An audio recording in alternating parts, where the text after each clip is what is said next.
Hi. Hi. I'm Andrei. And I am Alli. And this is the Love is Blind podcast. We're Here back to discuss season 9 of the US version. Indeed. Yeah. And for those of you who have listened before, you might be wondering, where the F have Alli and Andrei been? There's been a lot of Love is Blind happening. There was a whole Minneapolis season. Yeah, there have been several which maybe we could talk about other at some series. point. There was another Sweden. There's another Sweden, which is probably good. I mean, the first Sweden Probably was good. Yeah. We have been MIA for, I guess, a couple of reasons. One, and I think the most important, is we had a baby. We had a baby. We had a baby. Yeah, she is 5 months old now at the recording Yeah. of this podcast. Almost. In 4 days. Yeah. And she's adorable. She's awesome. We're loving it. But yeah, we were going through like end of pregnancy, trying to get things in order for baby. And then although we are really enjoying being parents, it is very time consuming and a little bit chaotic. And we are lucky enough to have some babysitting this morning, so we are able to record. Yeah, we also we moved across the country. I don't know if we ever. I think caught we that. had done that. It's very possible. But yes, we moved. We have a baby, and in the meantime, we had actually started recording a separate podcast. Yes.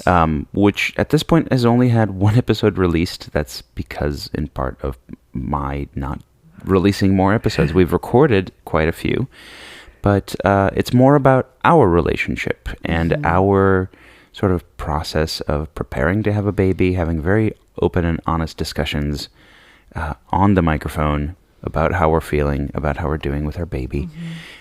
If you want to listen to the one episode that's been released so far, and maybe my saying this out loud is going to convince me to release more, but look up the podcast What's Up Baby. You would recognize the cover because it looks very similar to our Love is Blind podcast cover. All art by Andrei. All art by Andrei, except Alli's pregnant in this one, and I, for some reason, have made myself look a little older.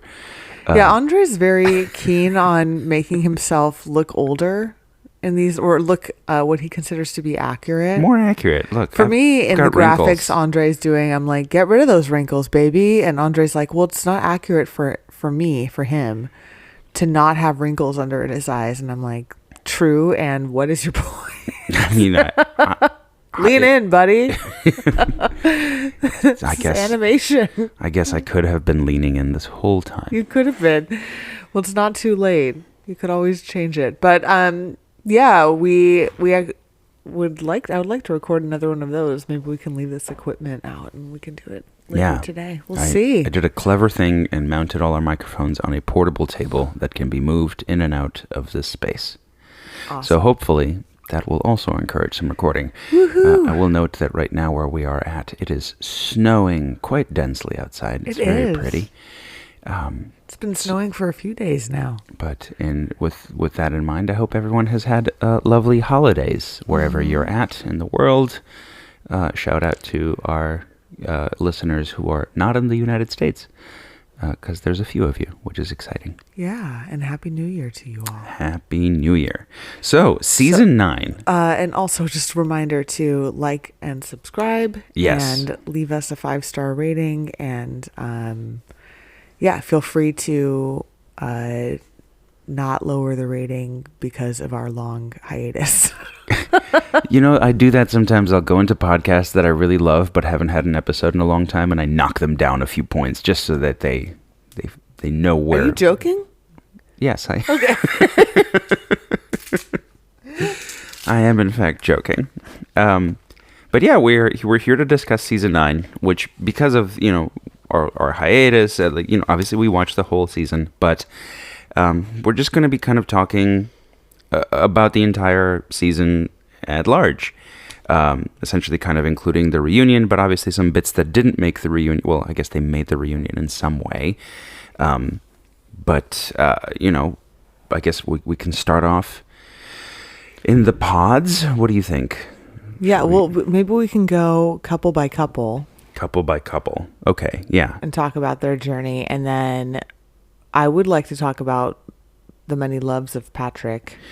Yeah, well, I mean, I think that is a solid point to start. The Patrick and Anna sort of thing. And Casey. And Casey that happened. Yeah.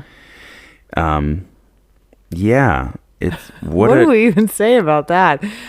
Well, did you like Patrick? What did you think of Patrick? I thought Patrick was... I thought he was a nice guy. I think that as he was kind of moving forward, he was really kind of leaning into Anna.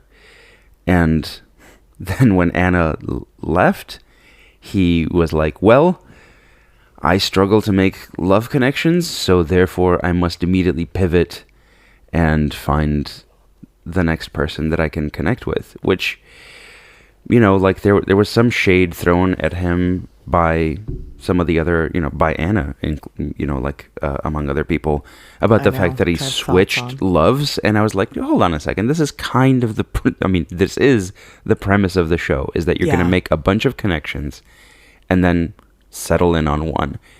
And I think that, yeah, I don't fault Patrick for having switched afterwards, you know? Yeah, neither do I. Yeah, Patrick seemed like a nice enough guy. That was really there because, yeah, like he said, he hasn't had Andrei slowly dying next to me, so hopefully forgive that coughing. Yeah, Patrick was, I think, probably a nice guy. I felt for him being an Asian American and what he keeps talking about as being an extremely white Colorado. I haven't spent that much time in Colorado. I've been there a couple times. But I certainly believe him when he says that he felt very much like an only, is at least how it's talked about in psychological terms, where you're the only one of a certain minority status in a group that really impacts you. Yeah. And I do think that there can be, I hate to say it, but I think I have experienced other ethnicities and maybe even other Asian Americans finding Asian American men less desirable. I don't love that that's there, but I do think it's there, and it's something that he has experienced. He talks about having experienced. So yeah, he was there to really try to meet someone. I think feeling it must be such a surreal experience to go through life where other people can see you and feel rejection that you feel is at least in part attributable to your ethnicity. And then to be in this situation where people can't see you and have multiple love interests. That must be so, surreal. Yeah, it must have been very liberating. And I think that for the longest time I was like, so this is kind of what the point of the show is. And which is why I hated so much when we got to that discussion with Casey later down the line. Oh, yeah. Where she was like, you want to tell me what ethnicity, what's your ethnic background? And I was like, no, just, right. Yeah, it really pissed me off that that's where we are going with this. As opposed to really leaning in on the connection that they were forming. There's a lot about the loves. So as for Patrick himself, I thought he was fine. I mean, he is not somebody that I think I would have probably picked out as like, oh, you and I are going to be great buds, just because I think I'm pretty quirky. Yeah. And I didn't get that read, or at least I didn't show that read from him. From what I saw, he seemed more mainstream. But yeah, he was kind of a bro. He was a little bit of broy. Yeah. And I But think that's also an identity he's probably leaned into in yeah, order to kind probably of to fit in. Yeah. to adapt more to like a very sort of white culture. Yep. And yeah, it makes sense. And it genuinely bummed me out that Anna dropped out. I still don't exactly know why she dropped out, but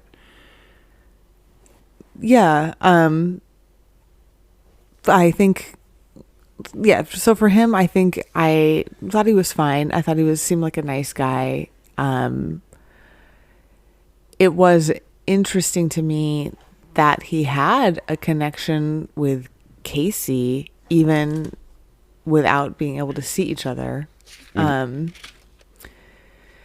Because they just seem so different. I mean, I guess not. I guess yes and no. If he's leaning into the bro mentality, she seems like she would be the type that would usually go for that. yeah. Yeah, like it wouldn't surprise me, and I don't know this for a fact, that if they had, if she was in a sorority and he was in a fraternity, like they kind of fit that that stereotype in the way they behaved.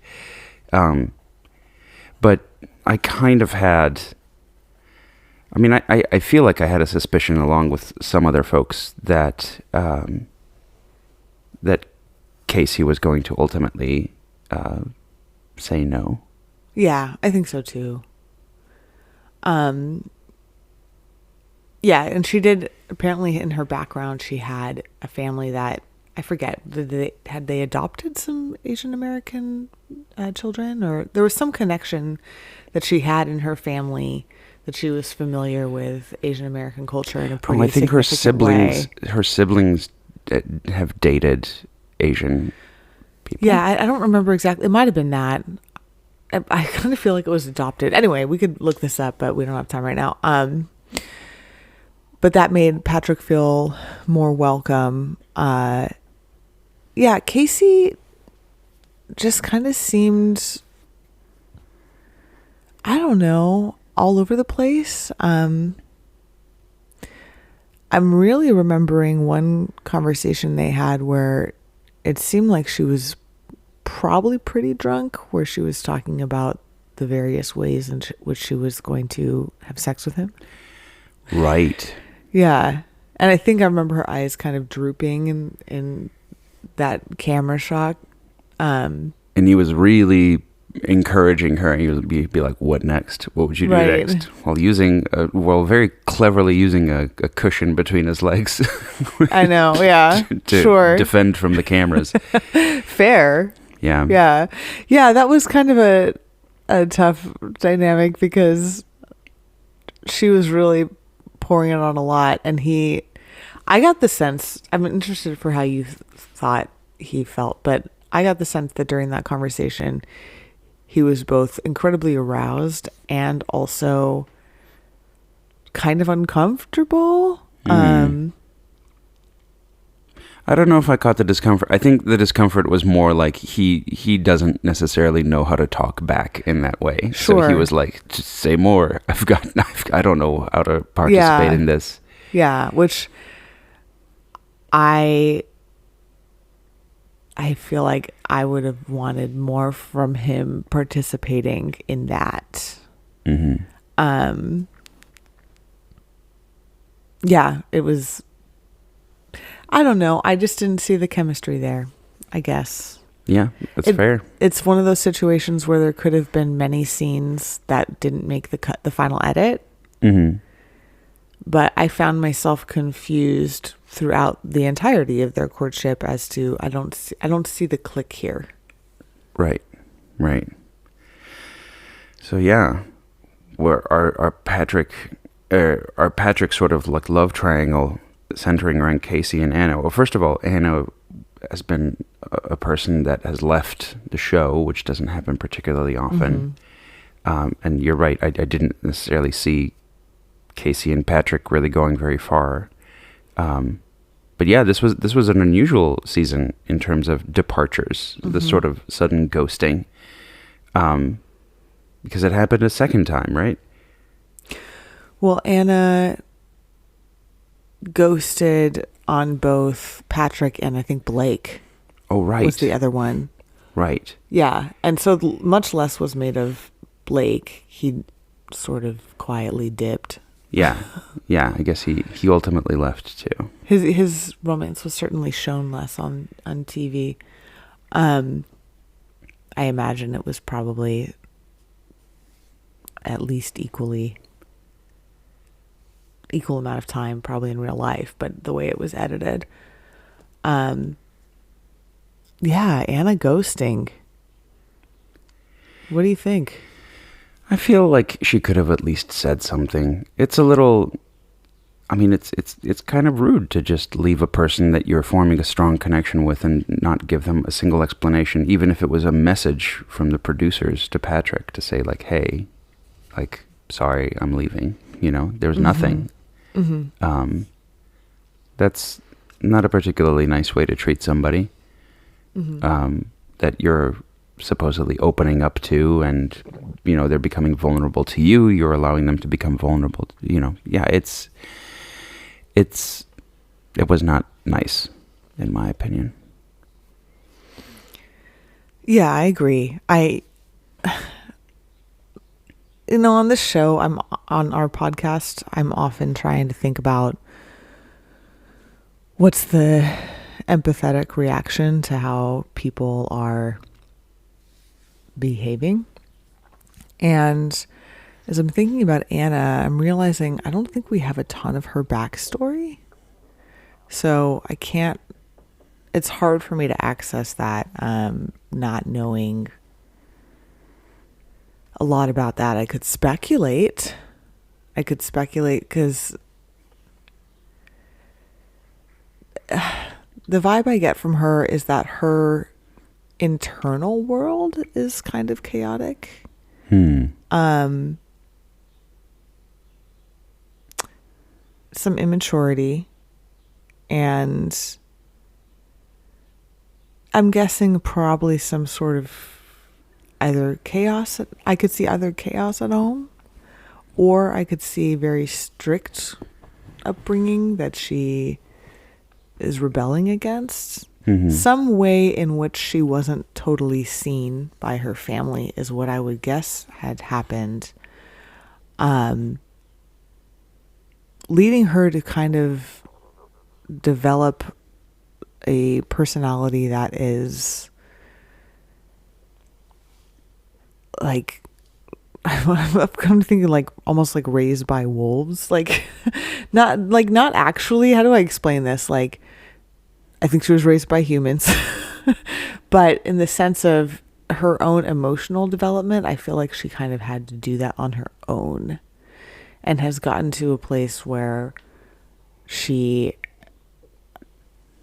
like, didn't grow up thinking her actions had impact on others, and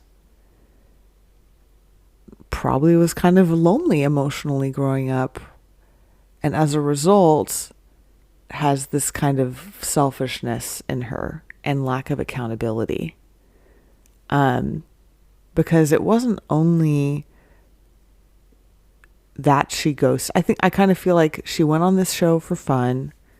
Yeah, maybe her intentions at some point were pure, that she was going to try to meet somebody, but very quickly when it became real, she got overwhelmed and is used to kind of only thinking of herself, or not fully thinking of the other person, again, because you probably have an environment where you're not shown that your actions impact other people. That's kind of a whole psychological morass that I'm going to not fully dive into.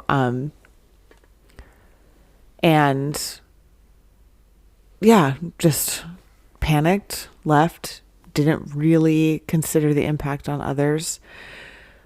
But what I even more so potentially had an issue with was her follow-up conversation with Patrick, where she showed no accountability for her actions and instead went on the offense of saying essentially, well, I couldn't have meant that much to you.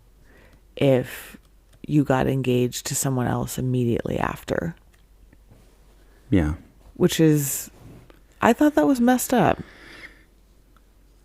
Yeah, that was pretty rude.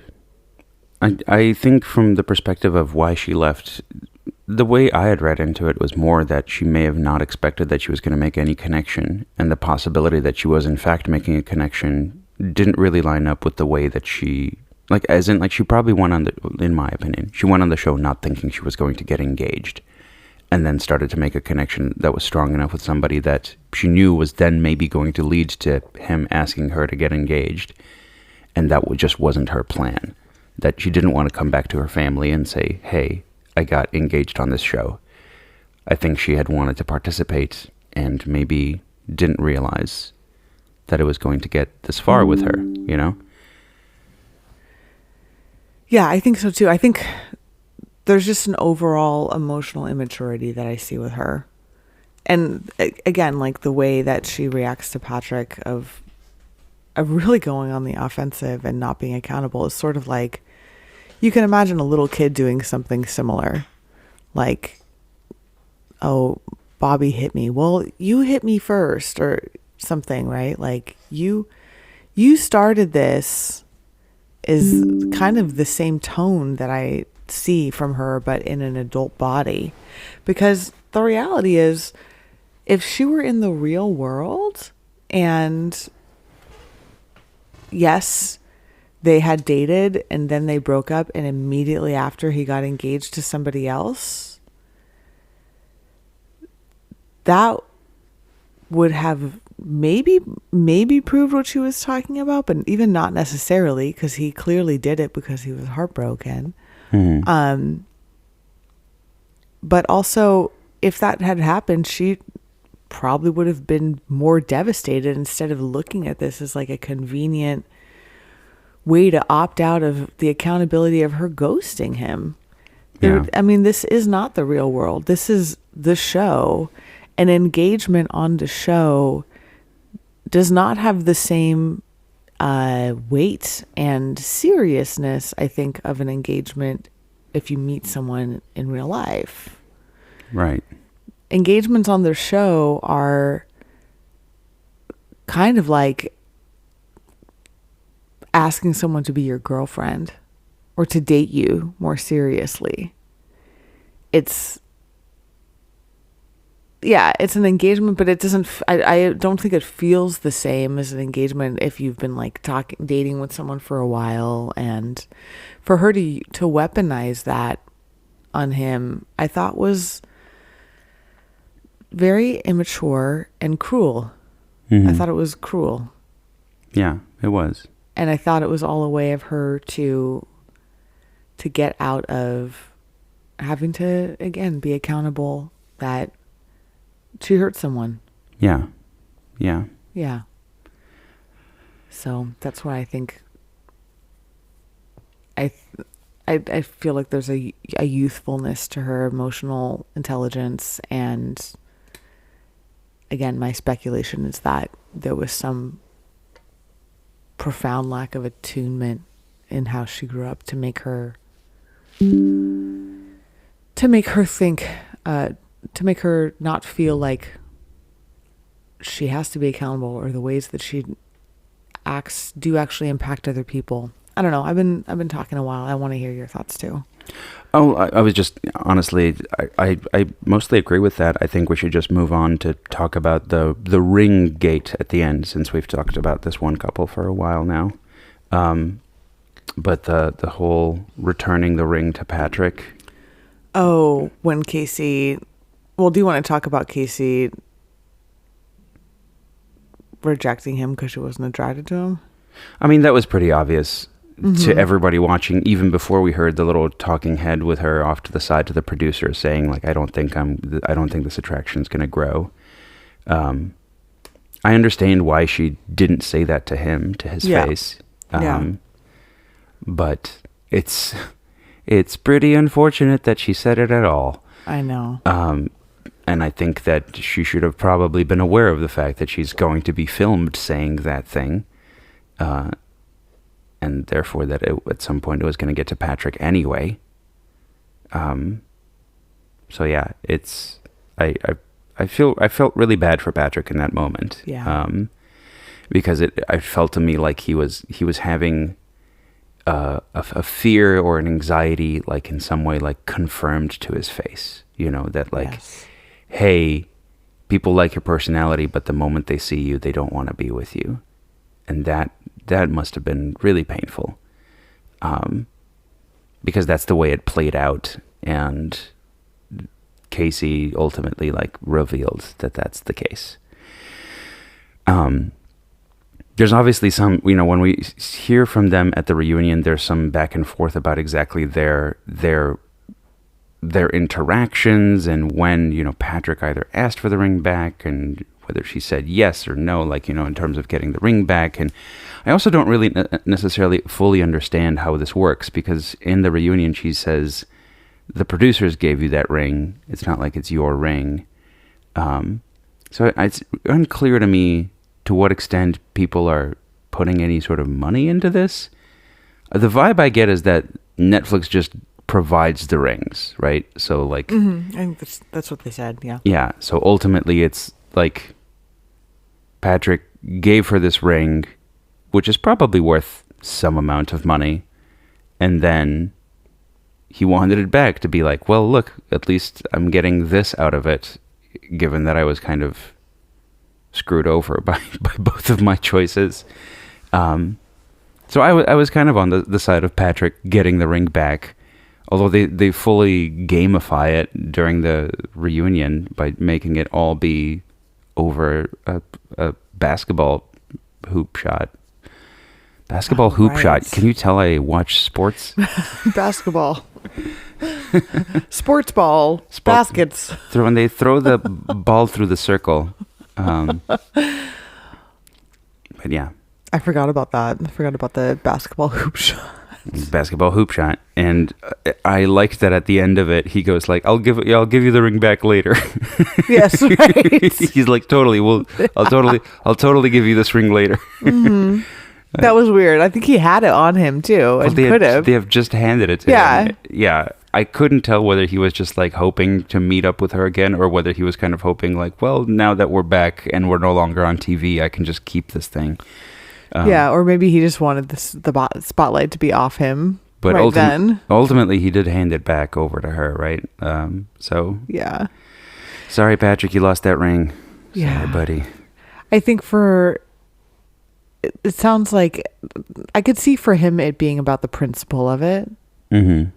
Like, you were engaged to me for about 10 minutes, so you should give the ring back.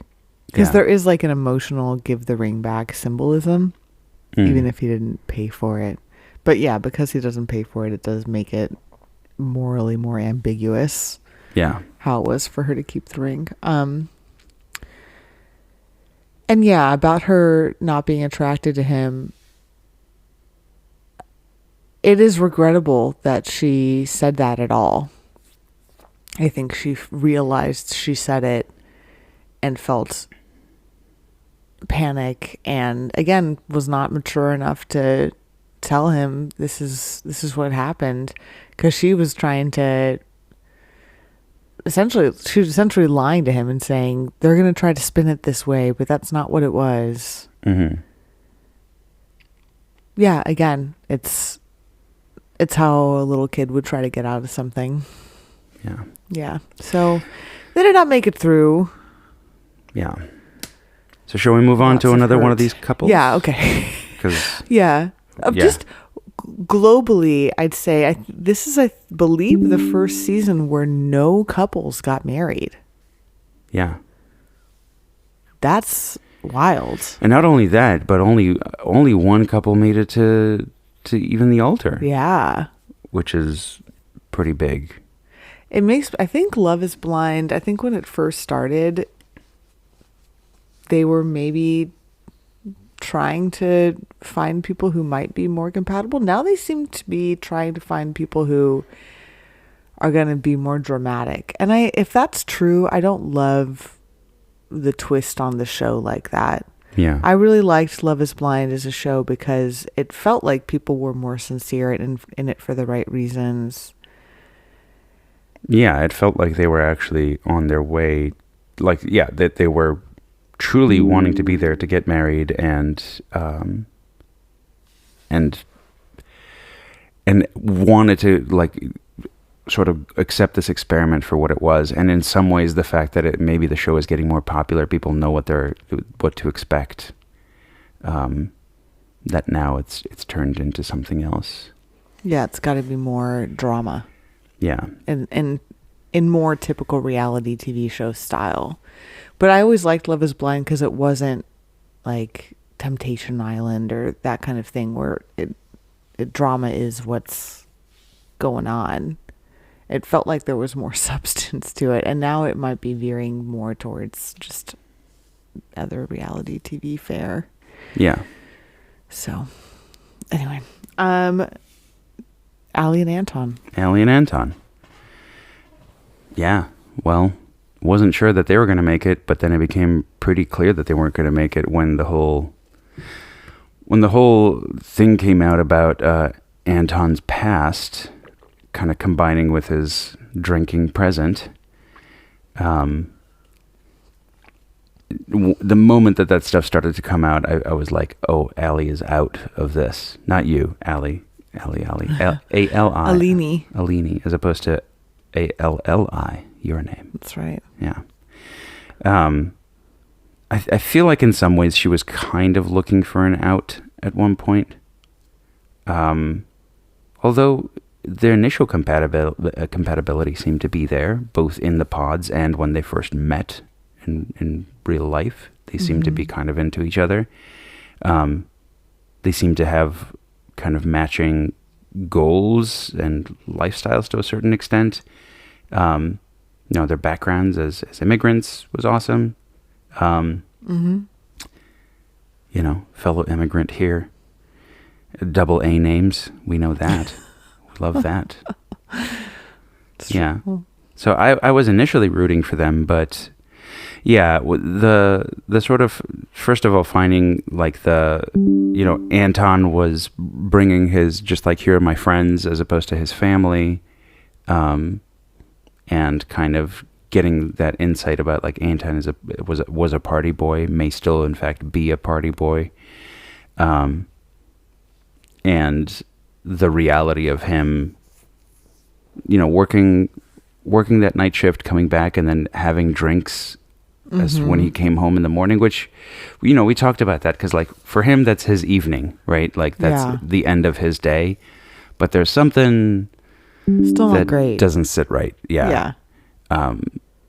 Especially when she started, like, tallying the amount of bottles of alcohol that were missing. Yeah. Which is, not only that, but the way he responded to it was a huge red flag, right? Like the sort of like, oh, I don't know about that bottle. What are you talking about? Oh, yeah, I guess there was there, but you probably drank a lot of it too. And she would be like, no, I didn't. And she'd be like, well, I'm sure it's not that bad. You're blowing this out of proportion. Like, the reality of it was he's drinking a lot, and while that didn't necessarily,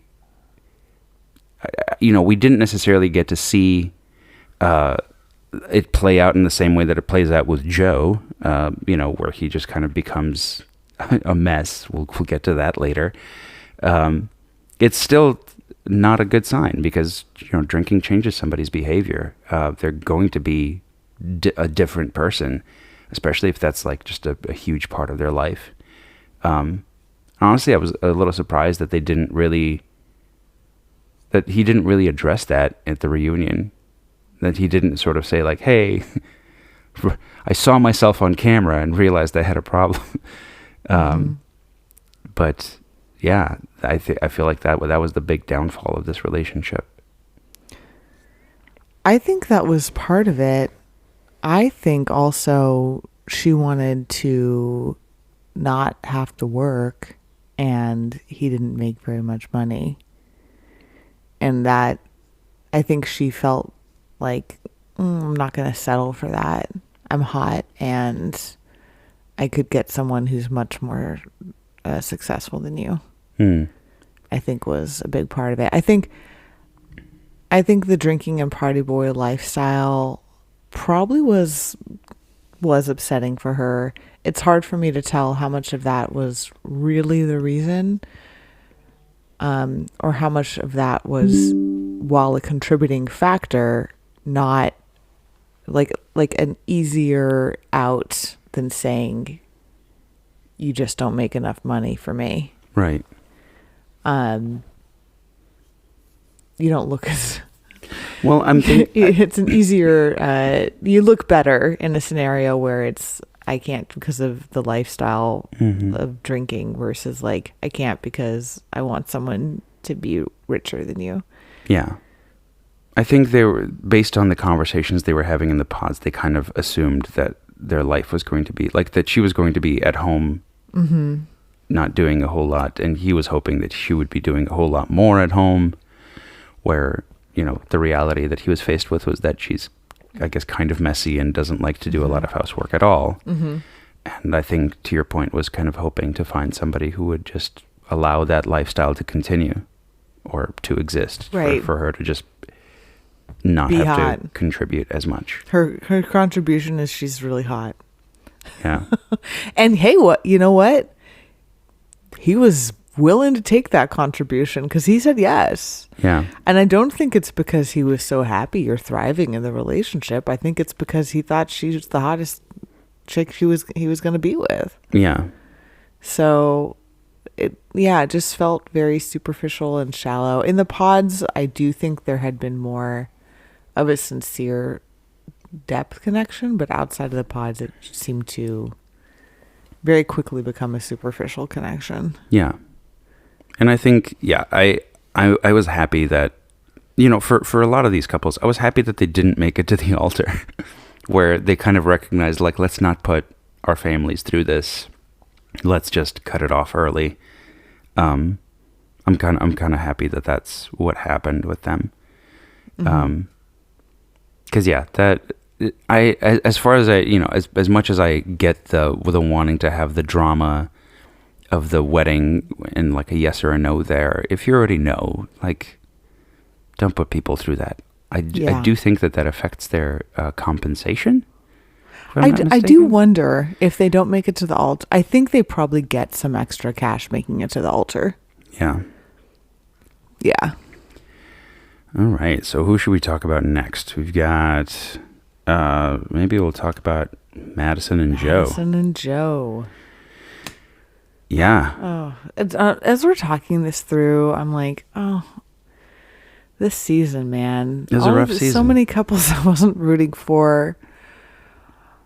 Yeah, there was only one couple I was hoping would work, but I understand why it didn't. Joe was a funny guy.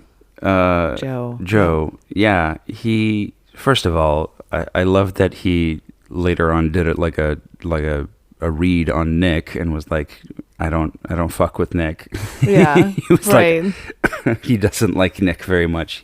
I think he finds him kind of fake. But rolling it all the way back, in the pods, I thought he was fine. I didn't necessarily see any major red flags with him. But yeah, the red flags started coming pretty quick as soon as they got to the partying section of the pod or post pods, where he clearly drank into maybe not a blackout, but certainly a brownout. Yeah. And Madison seemed to not fully quite either get that that's what was happening, or was unwilling to accept it, because she was like, she was like treating him very much like there was something more wrong, and I was like, she's clearly very drunk, and probably this conversation shouldn't be happening right now.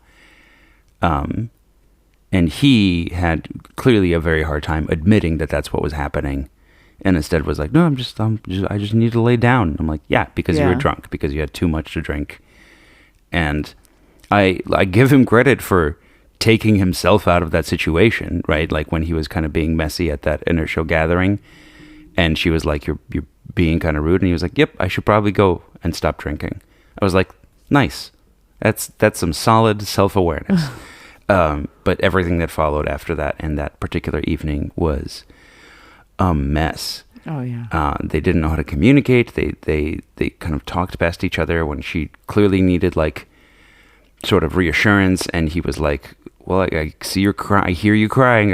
I guess I'm just going to go to bed." They weren't occupying the same plane of understanding at that time. Yeah. Yeah, I agree. I think there might have been more than one occasion when he was pretty toasted. Yeah. But the one I'm thinking of in particular is, after that party, I think, where they all get together, and I forget what tropical place they went to, but where he is very wasted, and she, I just think, is really dysregulated and can't sort of like can't stop herself from continuing to badger him. Yeah. And you just see this dynamic play out where they're both in their dysregulation, him because he's drunk but trying to hide it, and her because she's feeling probably some abandonment attachment stuff come up and so dysregulated that she's like such a classic pursuer of like, you have to come back, like to a fault, to a level where it's like, okay, chick, maybe work on your regulation skills. Yeah, and we've seen this kind of behavior before. Absolutely. It's reminding me of Chelsea and Jimmy. I was literally going to say, very similar dynamic. Chelsea and Jimmy, I thought, was a more intense version of this dynamic, but this was certainly reminiscent of it. It was in the same ballpark. I don't know. I didn't love them as a couple. I didn't think Joe was very attracted to her, or maybe she wasn't what he was expecting and wasn't like someone he would normally be attracted to, but she was like he was warming to her. Yeah. I mean, we certainly get that out of the gate where he says like she's bigger than the people that I would normally date. Which again, man, you're on a TV show. You're not talking to your confidant. You should be. I'd never understand when they're just like, I'm going to tell you a little secret that I hope this person never hears. They're going to hear it. Yeah. The Nick comments too. Yeah. I mean, like, it's like, for all we always kind of go about like the editing and like, they're always like trying to like find the story or like, but ultimately you're also on camera.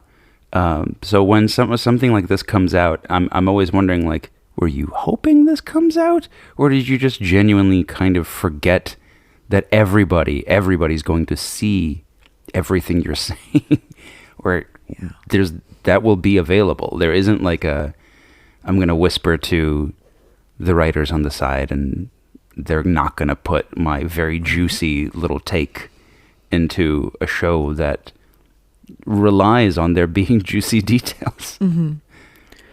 Yeah, I mean, I could see like you're on camera all the time for so long that you letting your guard down around what's okay to, like, it's hard to be that controlled for so long when it's so much a part of your life that you're never going to say how you're really thinking, what you're really thinking. But yeah, I if you can, you should not always say what you're really thinking if it's going to be hurtful. Again, both young emotionally, just real. Yeah. I think I'm really happy they didn't get married. And if they had gotten married, I would have had very serious concerns about whether Joe would have been the person to support her when she loses her vision. Yeah. I don't think he would have been. Yeah, I don't think he would have been the person to care for her in that way. Yeah. And look, my hope is also that she doesn't lose her vision, because I know that she's at high risk, but let's, I mean, yeah, it's really devastating. But she's going to need someone who's more responsible than Joe is. What do you think about him leaving during the tux fitting? Yeah, I think he seems like a people pleaser. Maybe he's got ADHD that tends to be very associated, but not always. And so I don't think he was really present and embodied throughout a lot of this show. Think very quickly he got engaged, and then this was not what he wanted, but he was trying to please everybody, and so went with it until as long as he could, and kind of probably a little bit of a dissociative state. And then there's this moment of reality of, no, this is actually happening, where he had, like, it's almost like in a movie, like the camera would zoom in and everything would coalesce that, like, oh my gosh, like, you're people pleasing, but this is what's going to happen. And he just got overwhelmed and dipped. Yeah. Is I think what happened there. Yeah. But yeah, it's unfortunate that, that he didn't have, they didn't do this together, that this wasn't initiated by a conversation between the two of them, but instead it was just like a decision he makes on his own in the moment. And, I think she finds out about it from somebody else being like, oh, he left the fitting. Yeah. Again, not a great way to end a relationship. Yeah. Yeah.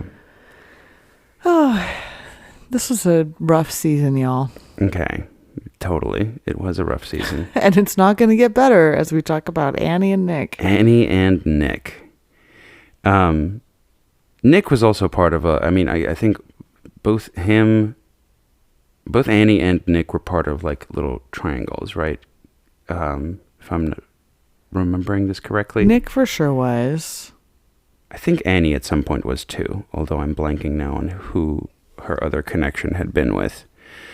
But yeah, Nick, what an interesting character.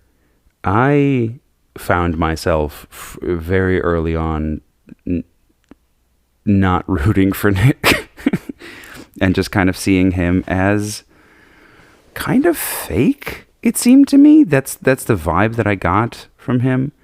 Was that he was like putting on kind of a front, which I then found funny to have Joe kind of confirm that in some ways and sort of be like, oh yeah, Nick is kind of fake. But man, it certainly didn't endear him to me when he was like, hey, what if our kids are LGBTQIA, so we should probably discourage that, right? Because that's a really bad, like, who are you hearing this from and wanting to be gay from? Like, man, that was gross. And then in that same conversation to be like, I think we should be able to hit our kids a little bit. Like, Jesus Christ. Okay. I guess the other person on the end at the time, I think, I can't remember if it was Annie or if it was I think Kate. Kate was the other one. Yeah. But I can't remember who that conversation happened with. I think it might have been Annie. Yeah. But man, that was gross. That was sure gross. Yeah. Nick gave brat vibes. And not like Charlie XCX for being a brat is cool. Just entitled. And he was like a watch dealer or something, I think. Luxury watch salesman. But I got the sense that there was something like maybe he owned the business. Like he seemed to make a good living, and also his family had money. Yeah. Yeah. And I do think who is the person from another season where they kept talking about money? Oh gosh, I don't remember their name, but I know who you're talking about. Yeah, he reminded me of that person. Yeah, he just was kind of hateable. He was kind of hateable. You know, he just seemed to have grown up entitled, getting what he wants, and was probably thought being married is something he should do, and probably on some level was ready for it. Yeah. To his credit, he does break up with Annie, and I think that is the most mature I see him, where he's like, hey, we're about to get married. We shouldn't be where we're at. Yeah. And Annie refuses to accept it. Yeah. Like in the moment, she's very much like, I feel like she was still kind of waiting for the other shoe to drop for him to be like, actually, no. And because she was still in this sort of like smiling. She's like, you can't break up with me. Yeah. And I think she was also texting with somebody at the same time, which was also a little confusing. This kind of got addressed during the reunion that she was texting with somebody else, on either a friend or somebody on the cast, as it was happening. But yeah, there's another potential marriage that I'm happy didn't happen. Yeah. And yeah, I get the vibe with Nick that there's more going on with him, that he feels he might not be able to be fully open with who he might want to be, or, you know, how he wants to live his life. And part of that may have to do with respectability around his family. And yeah, but I'm not going to like jump into all of the rumors and people like saying stuff online about him, but yeah, the whole like, I would want my children to suppress any LGBTQIA instincts or feelings that they might have, maybe gave me an insight to how he thinks he should be living life, you know? Because I've known folks like him who present this, who have this importance in them, that they present a particular way to the world because that's what's important to their family and to their reputation, regardless of how else they might feel. Yeah, this is why for me, marriage for him seemed like a check the box. Yeah. Like, in order to have those optics. And look, that's not to say that he was completely not into it, but I do think there was a certain amount of, it's time, and you've reached a certain place in life, and the next thing is you have to get your wife. What did you think about Annie? Oh, what did I think about Annie? She seemed like she really wanted to be married, and was very. They both seemed like they wanted to check the box on getting married, I guess. Him because of that's what a person of a certain lifestyle should have, and her because probably being married felt to her like being desired and desirable, and yeah. I don't think they were really seeing each other, and were instead more obsessed with the idea of marriage. Yeah, I think so too. Yeah. Happy they didn't get married. Yeah. He had a nice place though. I'll give him that. He did. His house was pretty cool. It's sort of like when Elizabeth Bennet says she fell for Darcy when she first saw Pemberley, his estate. And she's technically joking in the book, but I'm always like, yeah, it probably didn't hurt, babe. Yeah. Probably it's not Undopia a joke. Yeah. All right, so 2 more couples to talk about. We've got Calibria and Edmund, and Megan and Jordan. Oh, I feel like we got to save Megan and Jordan for the end. They're the only couple I liked. Spoilers. So Calibria and Edmund. Yeah, Edmund broke my heart a little bit. This dude. Yeah. Yeah. I think the moment they stepped out of the pods, he became like, he started looking a lot more nerdy to me than I think Calibria expected. And I love that about Edmund. I thought it was like the nerdiness was cool, but there's an aspect of the nerdiness that came with like a lack of emotional maturity that I don't think has been, I don't know this for a fact, but I don't think he has gotten a relationship that far before. And I think he was struggling with aspects of emotional intimacy and being open about like what he needs and what he expects from a partner.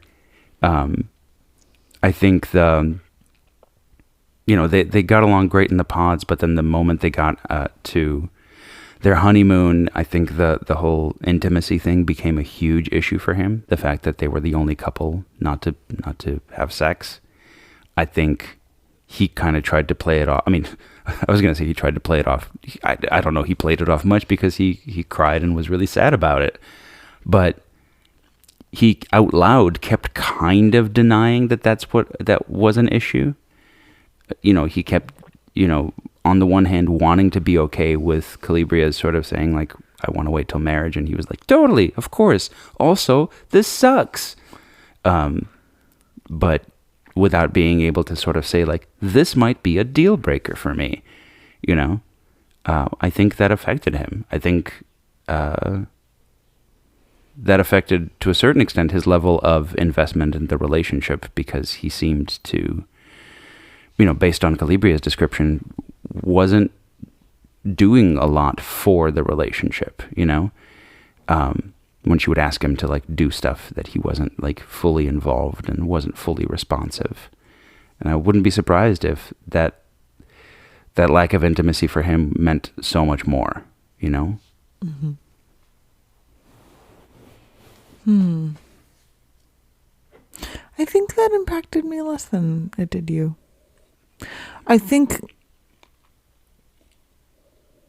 he was thrown by it. Mm-hmm. And it wasn't what he wanted.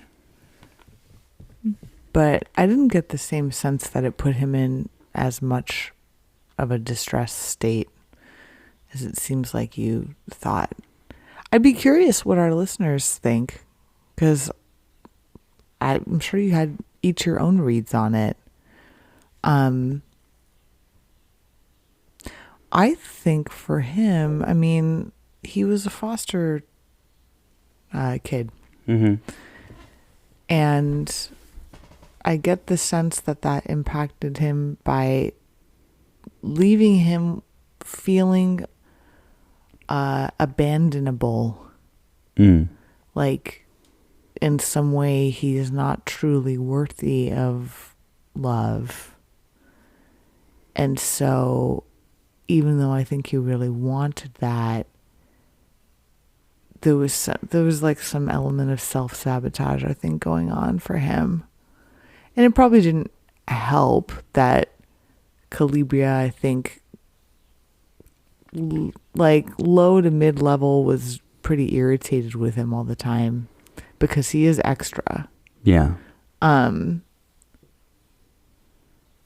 But it's like he breaks my heart because I just see this guy who seems to have had a rough time growing up. We don't get into much specifics of what exactly happened with his parents, although his mom does come, and I don't know, his mom keeps talking about like raising kids and how important it is. And while that was happening the whole time, I was thinking like, but did you raise him?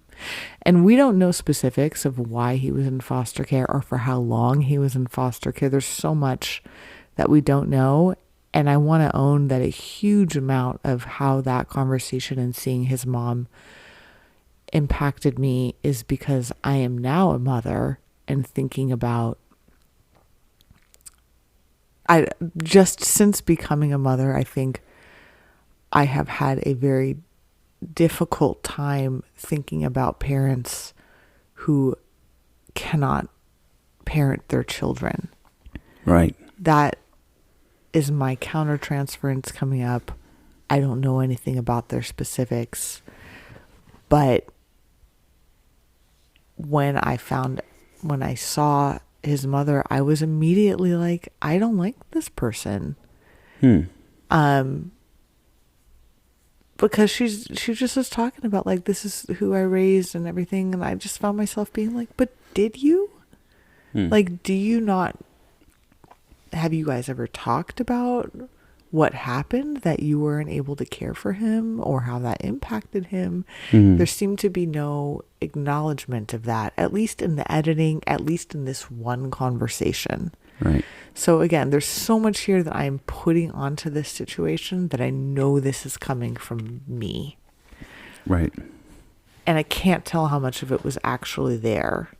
But the fact that that happened and then she didn't come to the wedding, just for me painted this picture of a very chaotic, unreliable mother. And we don't even know what happened with the father. So yeah, I think that left a feeling of, I am an abandonable person. Yeah. And if I were more worthy, I wouldn't be abandoned. So an unworthiness that I think you're probably right. I don't think he's been in a very serious relationship before, and this was it. And all of that attachment shit just coming up strong. And for her, she's a social worker, and I could see for her it feeling almost like she's dating someone that she would be a social worker for, and feeling more in that I have to educate you, which I think was really off-putting to her, and also that he was nerdier than she would have wanted and is extra. But I think she really did like him and care for him, but I think quickly became not attracted to him because, yeah, she felt like she had to be the adult, and that's not attractive. You want your partner to feel like an adult too. Yeah. Yeah, I can totally see that. And I think, for me, I got the vibe early on that Calibria was trying to talk herself into him being marriage material. Like, the vibe I got through a lot of the season was that she, especially once they fully met in person, was that she was not into it, but at the same time was like, but look, based on the pods, he should be the person that I want to get married to. Even though this might not have been the person that I would normally go for, I should want to marry him. And as a result, that was her out loud narrative too, that it was like, you know, like she would even tell people like, he's clearly the person I have to marry. He's clearly, but then like in, you know, moment by moment, she was not that into him. And I think the ways in which, you know, he perceived that, as in like they were maybe less physically close during the gatherings where other couples felt like they were more close, and the way he seemed to feel as though like she wasn't, you know, giving him enough attention, but at the same time she was feeling, to your point, like he wasn't the adult that she needed in the relationship. I think they both had different needs, I think, but were so locked into the idea of like, well, we clearly chose each other, and now we have to move forward with this. Yeah, I think they were trying to live out a narrative that neither of them was actually feeling in some ways. And I think it played into each other. I think her feeling of like probably low-key contempt, one of the four horsemen, according to the Gottmans. To the who? The Gottmans. Tell us about John them. and Julie Gottman. They're a pretty famous couples researchers and therapists, and one of their big contributions is they noticed things in relationships that if they were there, the couple was very unlikely to be together in 10 years, I think is what their experiment was. And they called it the Four Horsemen. And one of the four horsemen, I think they said the most detrimental four horsemen is if they noticed any contempt. Mm-hmm. And I saw a lot of that coming up for Calibria. And I feel like that probably exacerbated Edmund's insecurity and feeling of unworthiness. And so it probably made him feel, well, even more so, I have to be happy-go-lucky and fun and extra to win you back. But because that's the tool he had in his toolbox. But for her, that just made him seem more annoying and less like an adult. So it's like the way they each reacted, I think, brought out the worst in each other. Yeah. Which was unfortunate. They could have been friends. Yeah. Yeah. Yeah, and that probably should have been. Probably should have been, yeah. Yeah, that probably should have been the extent of it. What did you think about his "I'm too nice"? You know, when they were first talking about intimacy, when they were finding out that other couples had had sex and they hadn't, and he was so upset about the fact that she's previously gone on dates with people and had like one night stands but wouldn't have sex with them, and his reaction to that was to think, I'm too nice. I'm like, this is what's happening. To me, I'm too nice was an internal experience of I'm rejectable. Right? Mm-hmm. Like coming out and too nice. So it was that same dynamic I've been talking about where it's I'm unworthy for some reason. Yeah. I've certainly I understood his comment a little bit because when I was much younger, might have made the same sort of combination of things where in my head, I would combine the concept of like my personality as a whole with the idea of being nice. And that's the thing that I would focus on. Mm-hmm. You know, like if I had trouble dating or something like that, instead of realizing like, oh, it might just be the rest of my personality, I would focus in on like, it's because I'm so nice. And he might have gotten that feedback, right? Sorry, I cut you off. No, yeah. But yeah, I think that's... I can see what he might have started to think about and why he might have landed there, but to me it is the sort of conflation of like, well, I'm nice and also I dress a certain way, or like mm-hmm. I like certain things, mm-hmm. but kind of conflating that and ultimately focusing on the thing that feels okay for you to reject about yourself, right? Mm-hmm. To say like, oh, I'm just too nice. It's like, it's kind of like in a job interview to say like, what's your biggest weakness? And you're like, oh, I work too hard, right? Like, it's like picking a thing that's not that bad to like shoot yourself down about. Yeah, I think that's true. I think it's probably also something that's displayed in media is a reason people can get rejected, that he could have seen in himself. It also might have been feedback he experienced from potential romantic interests before, where it was like, oh, you're too nice, when they were saying that as a euphemism for all of the other things too. He does seem nice. That's true. Yeah, but I don't think that's what it is. Oh yeah, definitely not. Yeah. All right, last but not least, Megan and Jordan. What a bummer. This was clearly the couple that I think we were meant to kind of root for. And yeah, I thought Jordan was a really nice guy. We had the overall the only moment that was a little bit more cringy with Jordan was that that moment where they were at the first party and he was just being a little rambunctious.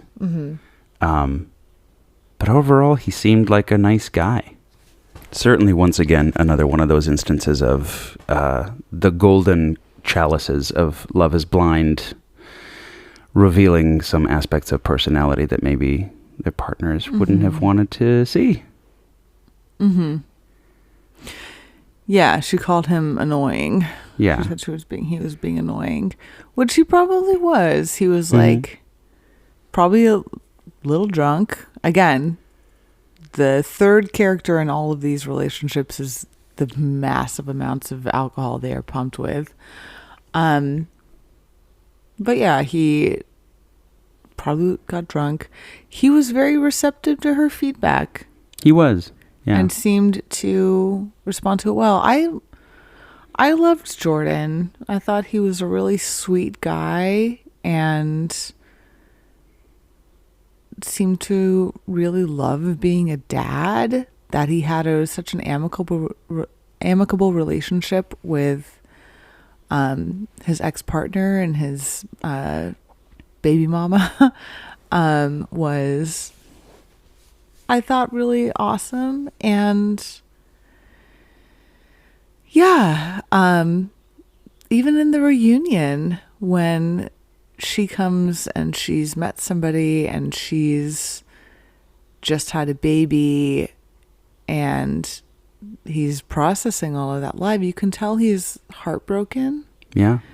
But he's wanting to only say positive things about her, and he just seems like a class act. I think he was like a DILF, and oh yeah, I would imagine being on this show, he's probably gotten a lot of women interested in him. Yeah, between that smile, those three sleeves, yeah, pretty good, and his dadness, and apparently he's dynamite in the sack. Yeah.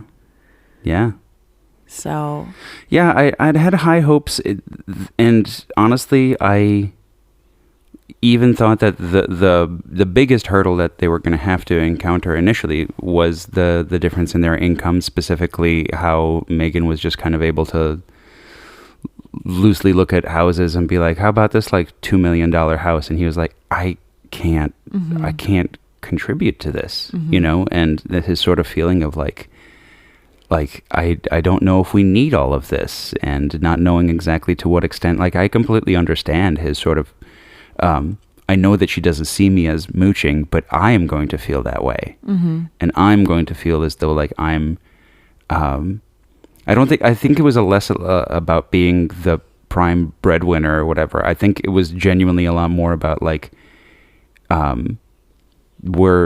she's investing in these properties, and I am going to feel like I'm just taking advantage of it, right? Instead of being able to like contribute equally. And I completely understand where he's coming from. But I do think that ultimately the difference here when we're talking about lifestyle ended up being, at least out openly, was Megan sort of like, oh, this will mean that I can't go off on my trips with my friends and like doing all of these things. I'll have to become a mom. And yet, all of that, which was like, to me, seemed like, okay, this makes sense as a reason to like end this relationship and to not pursue it further. The fact that she then becomes a mom kind of threw me. Yeah. Because the narrative I had of like, cool, they're breaking up because she doesn't want to give up this aspect of her lifestyle. To me, I was like, thank God that you made this choice now, as opposed to like involving yourself in this child's life further and then realizing that you can't be there as as a sort of parent for him. But the fact that she then has a baby and kind of throws away presumably that aspect of like lifestyle, That threw me, and I think it threw Jordan too. I think so. And also, though, I do wonder, because I think Megan probably sincerely thought it doesn't matter to me how much my partner makes. But then, while that could be true, confronting the realities of a partner who made less and was less able to just take weeks off of work and leave his child and everything, all of the practical constraints of having less money were what she couldn't get into, rather than the fact of her being the breadwinner. Mm-hmm. I do wonder if counterintuitively, if Jordan had been more willing to not have pride about it. You know, he doesn't want to be seen as a mooch. That's a pride thing. That's not how she's seeing him. That's coming from him. And if he had been more willing to be like, okay, yeah, I don't need to work this job because you don't need it financially from me, and you'd rather be able to go on these long trips, so I'm going to not do this and instead either find something more flexible or take a break from work for a while. If he had been able to do those things with her in life, I think they would have been more successful. But he had pride about it, and I don't fault him for that. I understand why someone would. But I do think it contributed to them not working out. And it probably was self-protective too. Like, in case they don't work out, he doesn't want to be in a position where he's given up his career. Yeah. But it did lead to her not being able to live the lifestyle that she would have wanted. As far as her having a kid, I remember him saying something like he wants to be really present in his kid's life. Luca, I think, was his name. Mm-hmm. And doesn't want to have nannies and all of this stuff. So it's not just that he's a parent, it's a very involved parent, which I love that. I love that that's true. I would guess that the way that Megan would be a mom would be probably to be there for her kid a lot, but to also like be very into, I'm going to hire a nanny and help out and do all the things that would give her more freedom that Jordan didn't want to do. Mm-hmm. So it's not just like the fact of having a kid, it's like the way that you parent. Yeah. Yeah. Yeah. But heartbreaking, because I think she really did love him. I think she wanted it to work out. But their lifestyles, and it wasn't just about money, it was about what money meant to them and self-image around that, meant it not working out. Yeah. And yeah, probably for the best in the end. You know. Mm-hmm. What do you think of his boiled chicken shake? I mean, it doesn't sound good, but look, we're in the process of going through some gymming and getting lean protein from things is tough to do. So gross, but I hear it. I mean, can't you just get a protein shake? Possibly, but it's probably cheaper to throw in a chicken breast and some Crystal. God. Yeah. She did talk about her money a lot. She did. And I mean, ultimately, it certainly looks like the guy. I mean, I'm going based off of genuinely just based off of looks here. It kind of looked like the guy that she married was a rich guy. Yeah, I would guess so. The way he was dressed, I was like, this person looks like he's rich. Yeah. Yeah. But that said, I do think if she'd dated someone like Jordan who was more willing to just go with her lifestyle, that would have been better off. Do I think that there's a chance she might have at some point resented that he didn't make money and she had to pay for everything? Yeah, there's a good chance of that. But I think that would have been actually more symbolic of something else going on in the relationship. Anyway, I'll quickly say about Michael, I think was her other love interest. Mm-hmm. Yeah, I think those two would have been a disaster. How come? I don't know. I thought Michael had a lot of bravado. Right. I personally found him to be like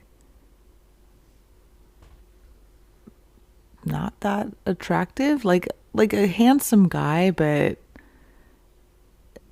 he had this sounds awful. I think I saw like what looked like some acne scars on his face or something going on. There was something going on with his skin, which made me think that there had been a good chunk of his life where he hadn't been attractive. And now he was like looking good, but there was still stuff there. And yeah, I think he tried to present as more confident than he really felt. And I think that would have gotten to Megan. Yeah. Yeah, I think to the bravado thing, I certainly think he had some of that because he was like, oh, did you get that emerald cut diamond? I would have gotten it. Mm-hmm. Like, I could have gotten it. Like, he seemed a lot more, yeah, he played out a little bit more confident. I liked Megan on the whole. Yeah, she seemed overall nice. Yeah. And I don't know what she did to get all her money, but Yahtzee, like, you go, girl. Yeah. Yeah. Well, that's the season. Like and subscribe the podcast. Hopefully we'll put up some more episodes. In the meantime, check out What's Up Baby. I'll link it in the episode description here too.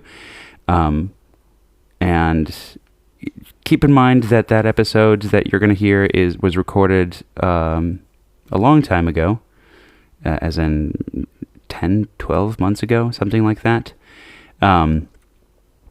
But yeah, I will endeavor, especially if you show me that you like it, I will endeavor to get more episodes of that podcast out, since we have a bunch of them recorded that I just haven't published yet.